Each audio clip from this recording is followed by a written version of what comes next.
Nesse módulo de estudos do mês de maio, da disciplina de Economia e Mercados, nós vamos estudar macroeconomia, PIB e inflação. Então, especificamente nessa videoaula, vamos entender um pouco mais a respeito de macroeconomia, sendo que o principal objetivo é compreender como a macroeconomia está presente no dia a dia das pessoas.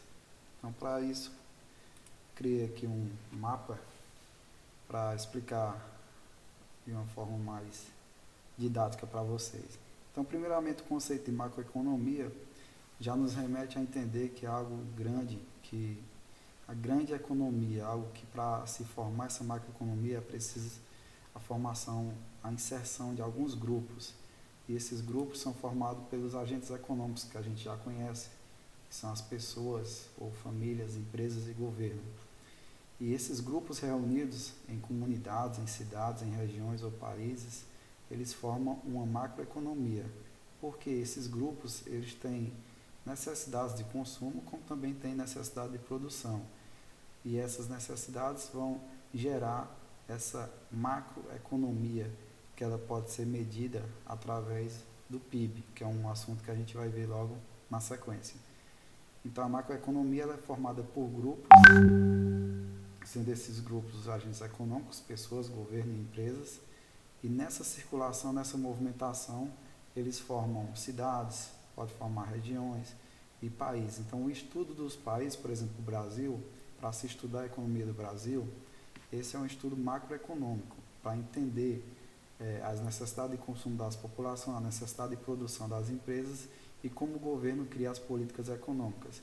Então, quando se fala em um aspecto maior, lembre-se de estar associado à macroeconomia.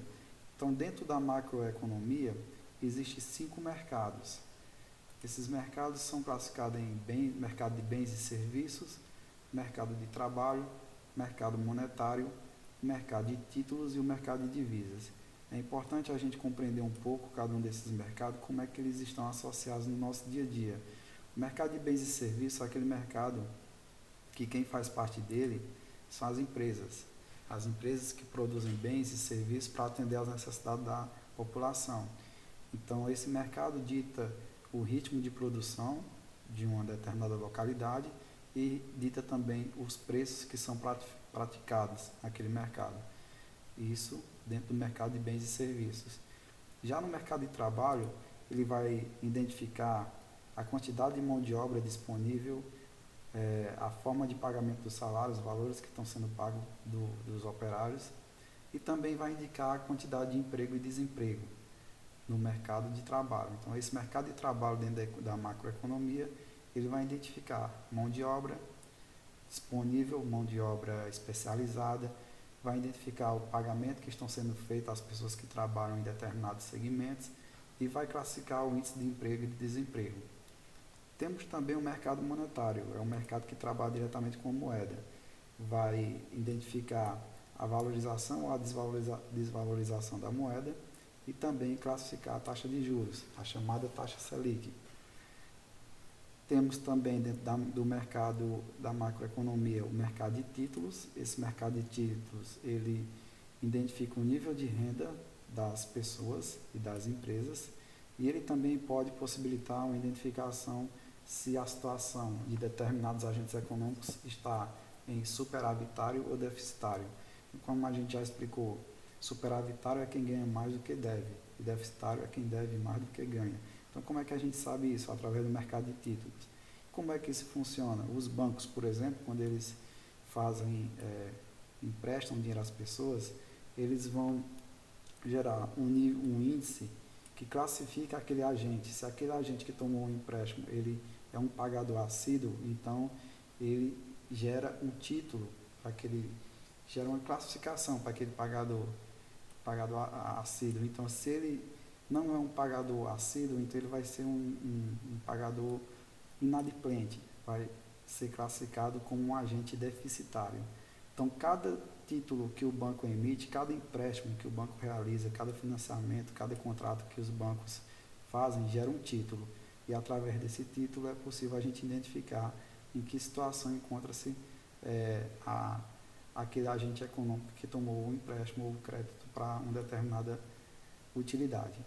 E temos também o mercado de divisas. Esse mercado de divisas ele vai trabalhar especificamente identificando o nível de exportações e importações.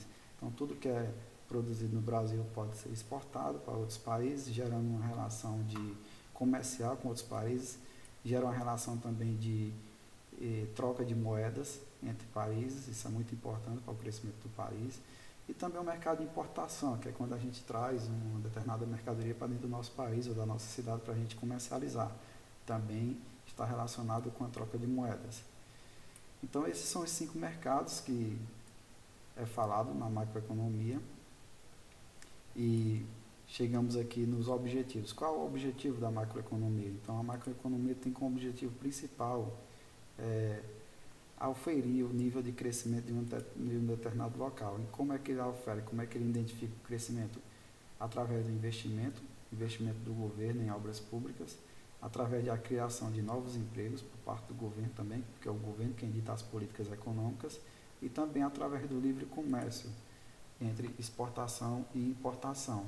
Então, toda a macroeconomia, quando a gente estuda mais a fundo essa relação da macroeconomia com as cidades, com as regiões e com os países, a gente vai ver que ela está totalmente relacionada com o crescimento de uma determinada região, de um determinado país, de um determinado local. Então, para que esse crescimento ocorra, é necessário investimento. Investimento pode ser por parte do governo, pode ser por parte também das empresas privadas. Com investimento gera, consequentemente, empregos. E com empregos também, as pessoas empregadas vai gerar crescimento, aumento do PIB, e mais aumento de produção gera também um livre comércio entre exportação e importação. Dessa forma, a engrenagem que faz com que esse movimento da macroeconomia funcione, a gente tem que entender alguns conceitos básicos, como o conceito de renda, moeda, salário, juros e impostos. Então, toda essa movimentação aqui dos conceitos, ela vai estar presente aqui nos mercados, dentro dos objetivos e dentro dos grupos dos agentes financeiros. Então, essa engrenagem aqui da macroeconomia, ela funciona a partir desses conceitos. Conceito de renda, conceito de moeda, conceito de salário, conceito de juros e o conceito de impostos. O conceito de renda ele está relacionado com tudo que é relacionado à produção. Todo o retorno que os empresários, que as empresas, que alguns agentes econômicos têm a partir dos investimentos que eles fazem. Então, investimento em fatores de produção gera renda. A moeda é a moeda que está em circulação para poder ocorrer as transações comerciais entre os bens e serviços que a população ou os agentes econômicos transacionam. O salário é o pagamento da mão de obra dos assalariados, dos funcionários das empresas. Os juros é a remuneração do capital. Então, tem pessoas, tem empresários, tem investidores que utilizam os juros. Existem 2 formas de utilizar esses juros, né? Esses juros podem ser de uma forma de investimento, as pessoas investirem em títulos públicos, investirem na bolsa de valores, elas vão oferir juros referente àqueles investimentos. E tem também o juro que as pessoas pagam a partir do momento que elas contraem algum empréstimo ou algum financiamento. Então, elas vão estar pagando juro para quem? Para um banco ou para uma empresa. E os impostos, que são a principal remuneração do governo. Como é? O governo a gente também pode classificar como se fosse uma empresa, onde recebe, tem os gastos e tem as receitas. Então, uma das formas do governo, ou a principal forma do governo ter receita, é através dos impostos. Tanto que são pagos pela população, como também pagos pelas empresas. Então, essa é a primeira parte do nosso estudo desse módulo do mês de maio, em Economia e Mercados. Estudamos um pouco aqui o básico de macroeconomia.